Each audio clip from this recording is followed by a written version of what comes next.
Attention to all SSS members at pensioners.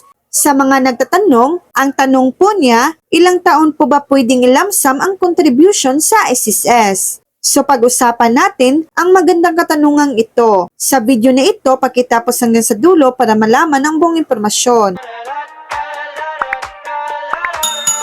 Hindi po pwede ilamsam ang contribution sa SSS para sa retirement. Ang lump sum ay ibinibigay lamang sa mga hindi qualified para sa monthly pension. Kung qualified ka para sa monthly pension, hindi mo pwedeng i-waive ang pension at kunin ang iyong contributions bilang lump sum. Ang tanging paraan para makakuha ng lump sum ay kung hindi mo naabot ang 120 months or 10 years na hulog at hindi ka qualified para sa monthly pension. Sa ganitong sitwasyon, pwede mong i-claim ang iyong contributions bilang lump sum refund. So yan lang po ang latest update.